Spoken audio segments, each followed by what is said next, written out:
Okay, let's go.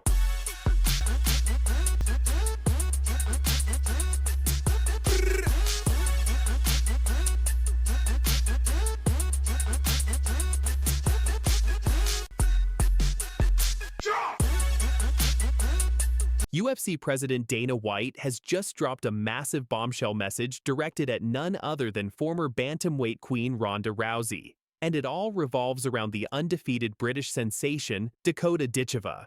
Ronda has now responded on Twitter, and trust me, you're not going to want to miss this. Stay tuned because we're breaking down every explosive detail, from Hardy's controversial comparison to White's shocking statement and Rousey's emotional response. Let's get into it.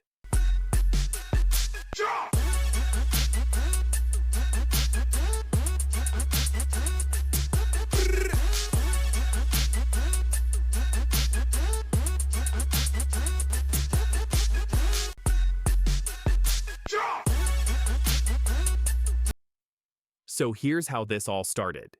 UFC legend and analyst Dan Hardy recently sent shockwaves through the MMA community with one of the boldest statements we've heard in years. While discussing 26-year-old Dakota Ditcheva on the Bloody Elbow podcast, Hardy didn't just praise the undefeated PFL champion, he made a direct challenge to Ronda Rousey's entire legacy. Hardy stated, and I quote, "I could make the argument right now that she could beat anybody in this weight class on the planet." I could make the argument right now that she could beat anybody in this weight class on the planet. But he didn't stop there. Hardy went on to break down exactly why he believes Dakota has not only matched Rousey's legendary skill set, but actually surpassed it. And folks, this is where things get really interesting. According to Hardy, while Ronda Rousey was undeniably a trailblazer who built her dominance through Olympic-level judo and that iconic armbar, she had one critical weakness. She dominated primarily in one range of combat.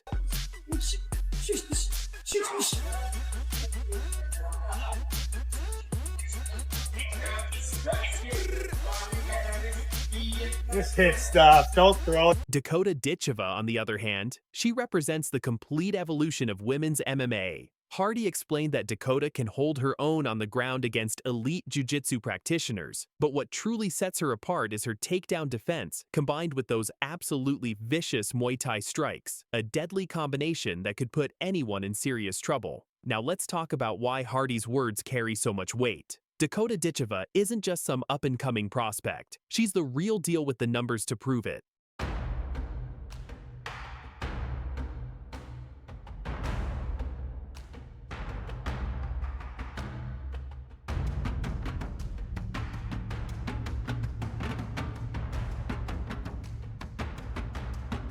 Dakota enters 2025 with an absolutely immaculate 15-0 professional record. But here's what's truly scary. She has a 90% finish rate with 12 knockouts and 1 submission. That's not just winning, that's dominating. In 2024, she captured the PFL Women's Flyweight World title and secured a cool $1 million prize. And the way she did it? Absolutely dismantling former UFC title challenger Taila Santos in just 2 rounds. The same Santos who once pushed the legendary Valentina Shevchenko to the absolute limit.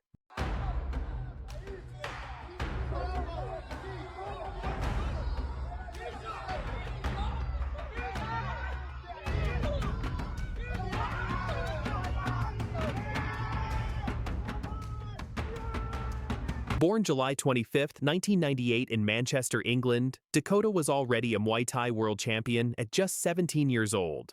She won gold at the 2016 IFMA World Championships before transitioning to MMA and immediately making a statement. And here's the confidence that's got everyone talking. Dakota recently stated, "I look at the UFC and I think I definitely enter the top 15, maybe even the top 10 straight away. Yeah, I could beat a lot of them."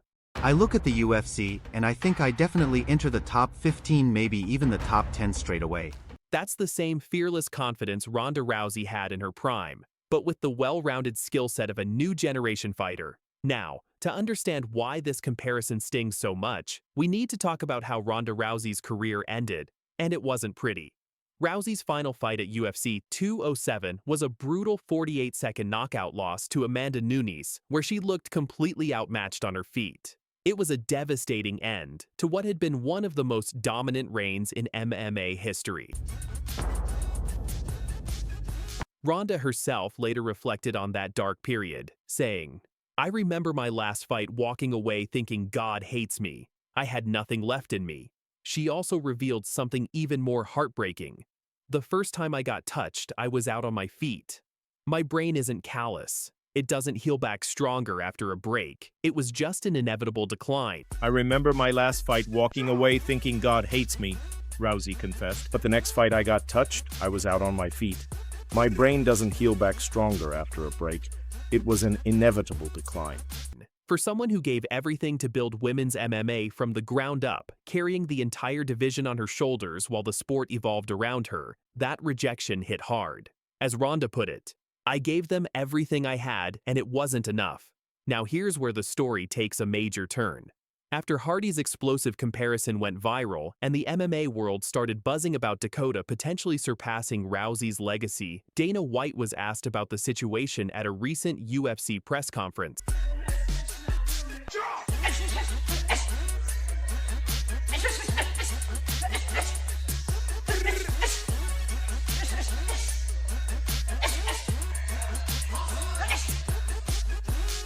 The message seemed clear. While White respects Rousey's legacy, his focus has shifted to the next generation of stars like Dakota Ditcheva. And that silence about a Rousey comeback, that might be the loudest statement of all. Sources close to the situation reveal that the UFC has been eyeing Dakota heavily, but the PFL is holding tight to their biggest star after denying a recent trade request.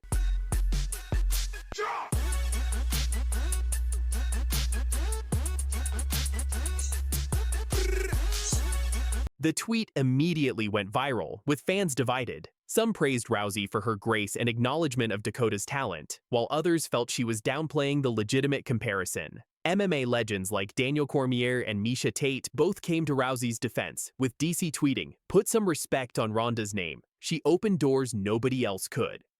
The question everyone's asking now is, will this spark a comeback attempt from Rousey, or is this her final word on the matter? So let's step back and look at what this all really means for women's MMA. The truth is, both perspectives have merit here. Ronda Rousey was a trailblazer who shattered ceilings and gave legitimacy to women's MMA when nobody else believed in it. She went 12-0 with 11 first-round finishes, became the first UFC women's champion, and carried the division when the sport was still finding its footing.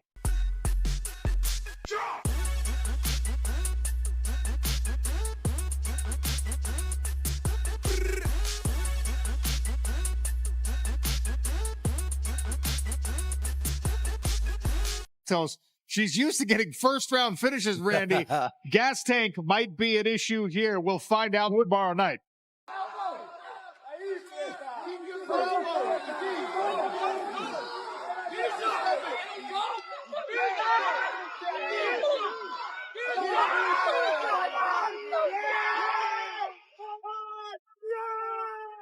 Taila Santos sent a massive bombshell to Dakota Ditcheva in the 2024 PFL Championship Finals, making one thing crystal clear: she wants her rematch, and she's not taking no for an answer. Every fighter needs to know how to handle a loss, because a loss leaves you a lot more to learn than a win. Defeats give you the chance to reflect and see what you need to improve. So I'm grateful for that loss. Eu realmente não lutei, eu não me encontrei naquela luta. E não falando dela, falando de mim mesma, porque a gente como atleta, quem é atleta vai me entender que não é todo dia que a gente treina bem. Tem dia que a gente treina mal, né? A gente sai da academia, nossa, hoje o treino não foi bom. E aquela noite foi isso, nossa, hoje eu não lutei, eu não sei o que aconteceu, hoje eu não tava pra luta hoje, né? E foi o que aconteceu. Eu não tava ali, eu realmente não lutei. But Dakota Ditcheva? She's already fired back with a message of her own, one that echoes the same confidence that carried her to an undefeated 14-0 record and $1 million payday. I'm excited for this fight against Taila Santos. She likes to talk and, not put any respect on my name. I'll just do the same as I've done the whole tournament and clear another one in the first round. I'm excited for this fight against Taila Santos. She likes to talk and, not put any respect on my name. I'll just do the same as I've done the whole tournament and clear another one in the first round. In one corner stood Taila Santos, a seasoned veteran with 22 wins and a former UFC title challenger who went toe-to-toe with Valentina Shevchenko. In the other corner, Dakota Ditcheva, The 26-year-old phenom from Manchester, England, with a perfect 13-0 record, but question marks about her level of competition.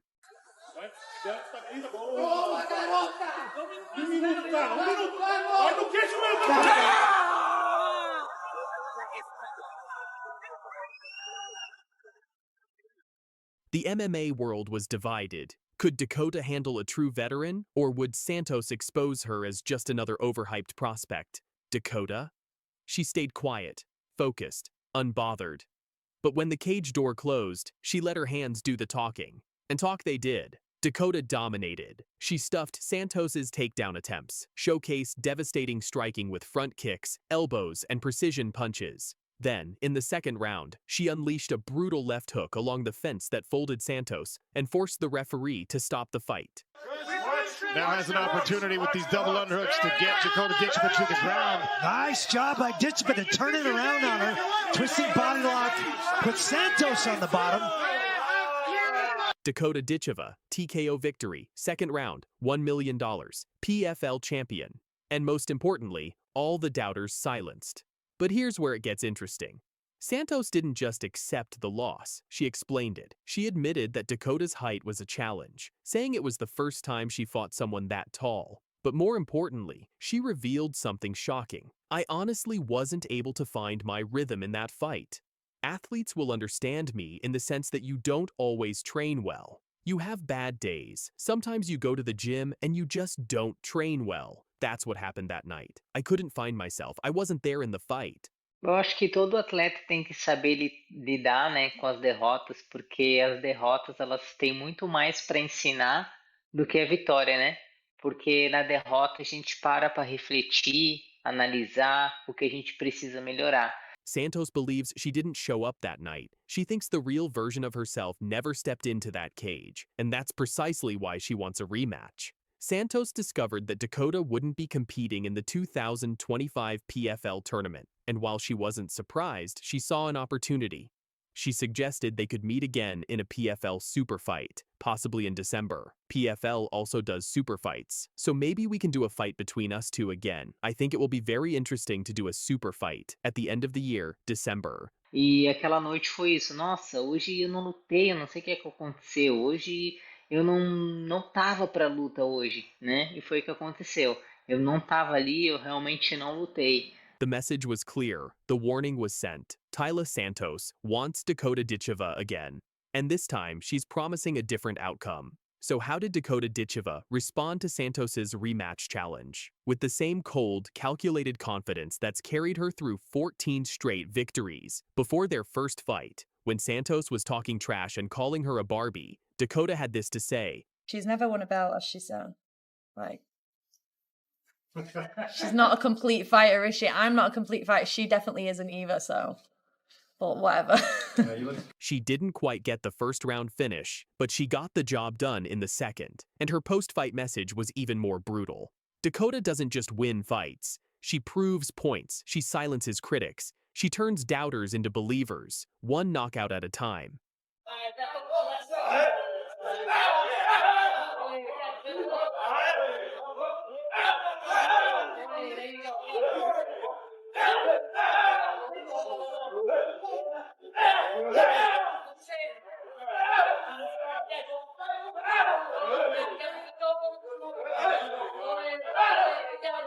Now, with Santos calling for a rematch, Dakota's stance remains unchanged. She's not running from anyone. She's not hiding. If Santos wants round 2, Dakota will be ready. But there's a catch. Dakota has bigger plans. She stepped away from the 2025 PFL tournament, likely negotiating bigger opportunities, possibly even exploring options outside of PFL. She's not just a prospect anymore. She's a proven champion, and champions dictate terms.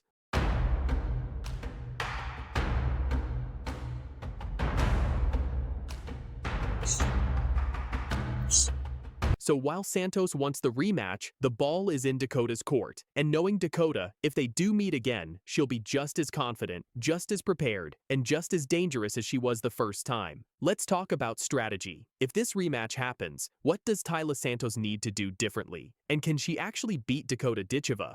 If Santos wants to win a rematch, she needs to impose her grappling. She needs to pressure Dakota early, force clinch exchanges, and take the fight to the ground. She cannot let Dakota dictate range and pick her apart on the feet. In wrestling, that was the way we mentally broke you. Exactly Right when you thought you got up, we take you right back down. You do all that work to get back to your feet, and now you're right back in position. But here's the reality.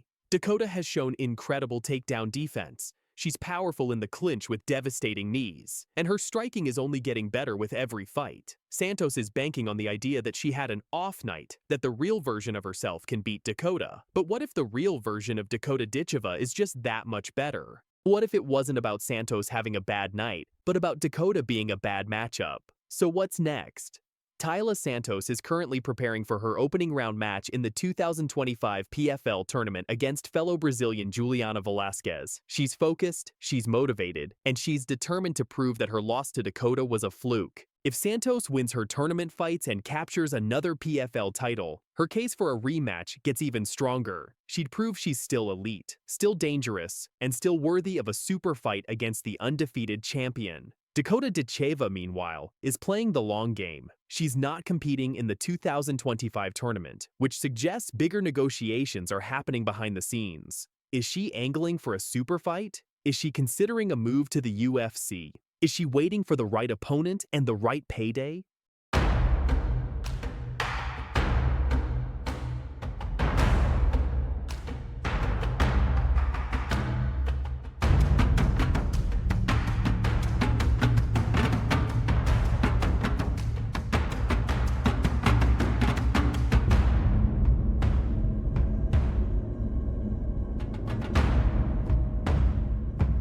That in her last fight, scored a beautiful takedown and a rear naked choke in the first round. I can't think of a bigger talent in women's MMA right now.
Come here.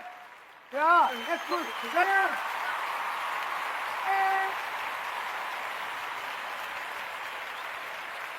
Cornelia Holm just drops the massive bombshell message aimed directly at Dakota Ditcheva. Nobody expected what would happen next. This is the story of how pre-fight confidence turned into a devastating reality check inside the cage. Dakota Ditcheva and Cornelia Holm, from trash talk to knockout. Make sure you hit that subscribe button and smash the notification bell because you won't want to miss what happens next. Come here. That's good. That's good. That's good. Come here. That's down and turn. Down and turn. Go. Come here.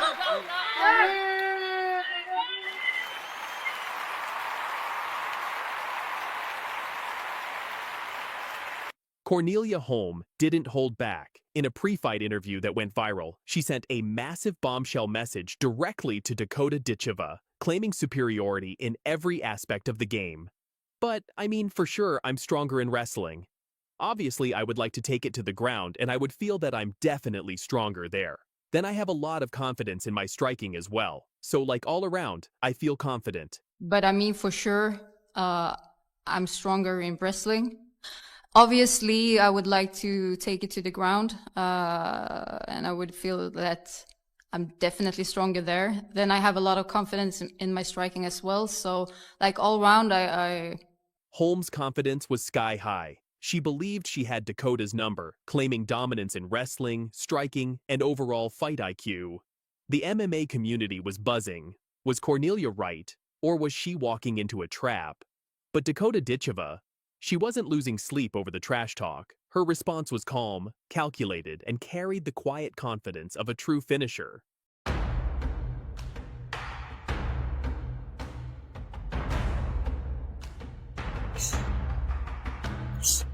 When asked about all the pre-fight talk from her opponents throughout the tournament, Dakota delivered a response that would prove prophetic. Yeah, it feels good. I mean, I listened to so many people talking throughout this whole tournament. It's nice to get in the cage and showcase my skills and shut them up that way, because I'm not really bothered about proving them wrong. Do you know what I mean? I just kind of get in the cage and prove to myself that they're all just talkers.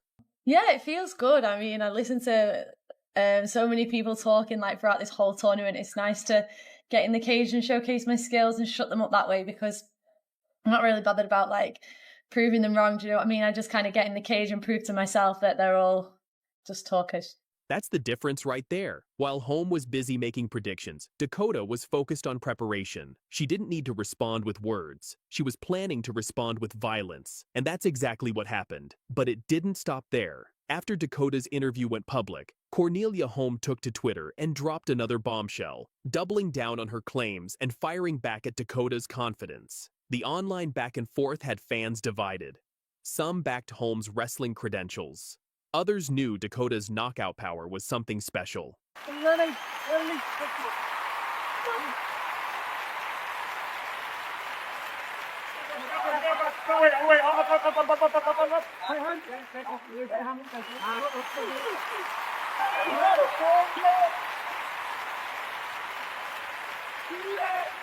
The stage was set. 2 undefeated fighters, 2 massive egos, 1 cage. Only one would leave with their reputation intact. When the cage door finally shut, all the talk, all the tweets, all the predictions, none of it mattered anymore. This was about who could back it up. From the opening bell, Dakota Ditcheva took complete control. She stalked Cornelia Holm with calm, calculated aggression. Holm tried to stay light on her feet, flicking out jabs and trying to control the distance, but Dakota's timing was laser sharp. After being dropped, good jab again from Dakota Ditcheva. Cornelia Holm, very difficult to put away. The power strikes. And that'll do it! Dakota Ditcheva with the 3rd round finish! What a finish, beautiful. Those leg kicks, absolutely brutal. Each one landed with a thud that echoed through the arena. Holm's movement slowed almost immediately. The wrestling specialist who promised to dominate on the ground couldn't even get close enough to attempt a takedown. By the end of round 1, Holm's midsection was bright red from vicious body kicks. She returned to her corner breathing heavily, already looking like she'd been through a war. Meanwhile, Dakota, completely unfazed, ice cold, focused, dangerous.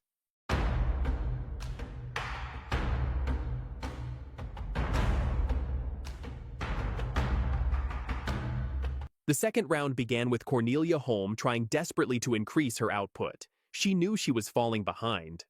The wrestling she promised? Nowhere to be found. The striking she was confident in, being picked apart piece by piece. But Dakota remained calm and composed, slipping punches and landing devastating counters. Then came the moment that had the entire arena on their feet, a spinning back elbow that connected flush on Holm's jaw, rocking her badly and drawing gasps from the crowd. Good. Stay like this. Keep the control. Very good. The knee's working good. When you're ready, manipulate that head. Holm backed up to the cage, exactly where Dakota wanted her. In the clinch, Dakota unleashed brutal knees and sharp hooks to the body. Each strike was punishing. Each shot was purposeful. Cornelia Holm's confidence was crumbling with every passing second. The fighter who talked so much before the fight was now just trying to survive. By the start of round 3, everyone in that arena knew what was coming. The writing was on the wall. Dakota Ditcheva smelled blood, and she wasn't going to let this go to the judges.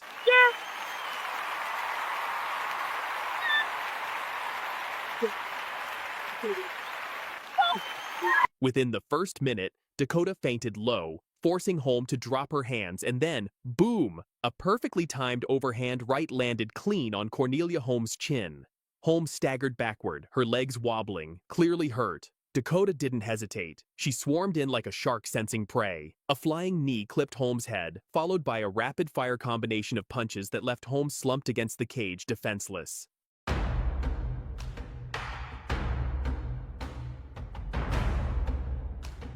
The referee had seen enough. He jumped in and waved it off. TKO victory for Dakota Ditcheva. Dakota Ditcheva didn't just win this fight, she made a statement. She didn't just defeat Cornelia Holm, she dismantled her. From striking to cage control, from power to composure, Dakota showed the entire world why she's undefeated and feared throughout the division.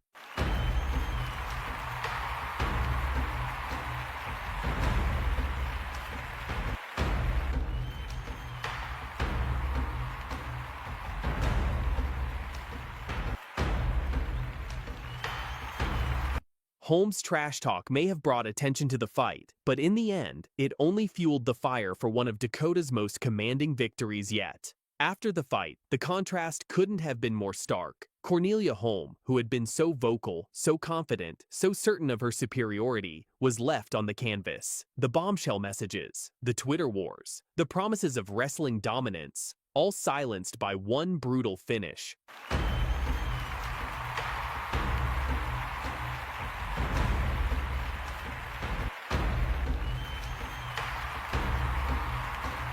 Dakota Ditcheva? She didn't gloat, she didn't trash talk back, she simply nodded, hugged her team, and walked out with her undefeated record intact and her reputation elevated even higher. Because at the end of the day, Dakota doesn't need to talk, she lets her fists do the talking, and they speak volumes.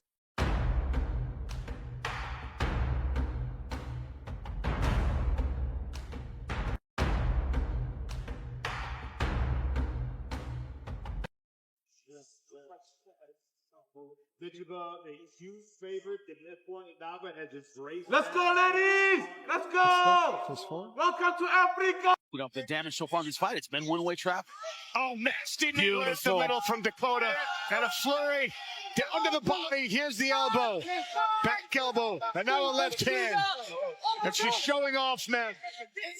Sumiko Inaba sent a massive bombshell message claiming she would become the new face of the PFL if she defeated Dakota. But Dakota had her own response, and what happened inside that cage shocked everyone. In a pre-fight interview, Inaba dropped this bombshell. I mean, she's the face of the PFL. If I take out the face of PFL, am I the face of PFL now? When asked to confirm, she doubled down with confidence. 100%. The interviewer hyped up the potential clash, noting that both fighters love to stand and trade. They pointed out that Ditcheva likes to make it a war, which meant this fight had all the ingredients for fireworks. The analysis suggested Dakota would need to keep her distance to win, but here's what made Inaba's challenge so significant. She wasn't just talking trash. She came into this fight with an 8-1 record, having competed for Bellator MMA where she racked up impressive wins. She had legitimate knockout power, having finished opponents with strikes, and she also had submission skills with an arm triangle choke victory on her resume. Why? Oh, what a knockdown! What a knockout! Sumiko Inaba is 4-0 with her third knockout win, getting it done in less than...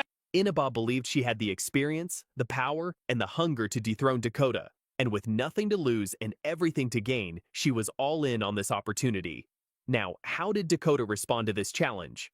Unlike some fighters who engage in back-and-forth trash talk, Ditcheva kept her composure and delivered a measured but confident response. When asked about facing Inaba, Dakota said, "I feel like one thing I will say is these girls are going to be most dangerous now because they have nothing to lose. They're coming to take everything I have. You know, I won the tournament last year." They literally want to come in and take everything I have, and that's how I have to approach every single fight. I have to protect every single ounce of my career, my life. Expect fireworks, and you won't be disappointed on July 19th. She's no walkover, but I don't think she's on my level. I'm going to show that in South Africa. Dakota then broke down her opponent's credentials. Abasayamo, she's 8-1, I think. She's no more. Like, she knows what she's doing. She was with Bellator before the PFL. So she's been around. She's experienced. And I know that she's going to come and give everything she's got.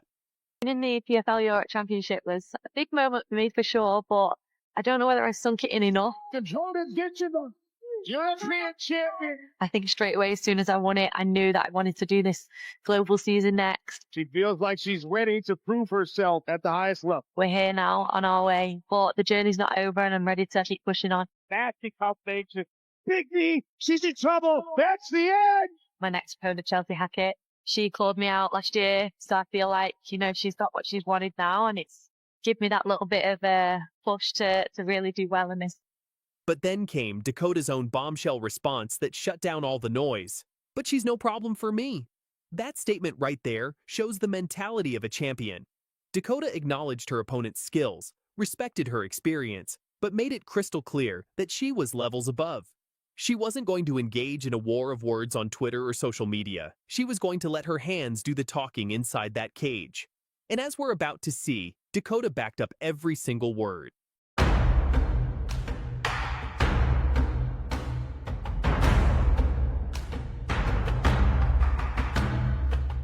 The stage was set for July 19, 2025 at PFL Champion Series 2 in Cape Town, South Africa. This wasn't just another fight on the card. This was a statement opportunity for both women. For Sumiko Inaba, this was her chance to prove she belonged at the elite level of the PFL and potentially become the new face of the promotion, just as she predicted. And immediately Inaba blitzing forward. Front kick to the face. And a left hand from Dakota. Immediately, this thing gets wild. I hate to disagree with Ian Parker, but I don't see this going to round number 2. For Dakota Ditcheva, this was about defending her position as one of the most dangerous strikers in women's MMA and proving that her undefeated record wasn't a fluke. As fight night arrived, the question on everyone's mind was simple. Could Inaba back up her bold prediction, or would Dakota make her regret ever calling her out?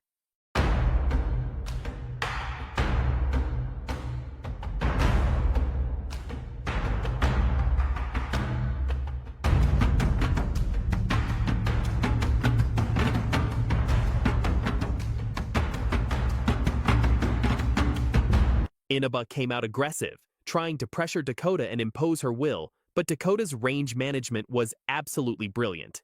She immediately began using front kicks to the face, keeping Sumiko at the end of her strikes. One of those early front kicks landed flush, snapping Inaba's head back and setting the tone for what was to come. Dakota adjusted her strategy on the fly. She started throwing more kicks, more right hands, and more elbows. She refused to give Inaba any opportunity to capitalize on the injury. Throughout the entire fight, Dakota landed over 170 total strikes, an absolutely staggering output, especially considering she was fighting with a compromised hand. Hey, down to the body, here's the elbow, back elbow, and now a left hand, and she's showing off, man. And Inaba's face is starting to melt under this assault. Beautiful stuff from Ditcheva. Another knee. And you don't know if it's going to hit you in the ribs, in the liver. Near the end of the fight, you could see Dakota wince from her injured hand, but she still threw a final flurry to close out the fight strong. She wanted the finish, but Inaba's durability kept her standing until the final bell. When the final bell rang at the 5 o'clock mark of round 3, there was absolutely no doubt who had won this fight. All 3 judges scored it 30-27 for Dakota Ditcheva, a completely dominant, one-sided performance that answered every question and silenced every doubt.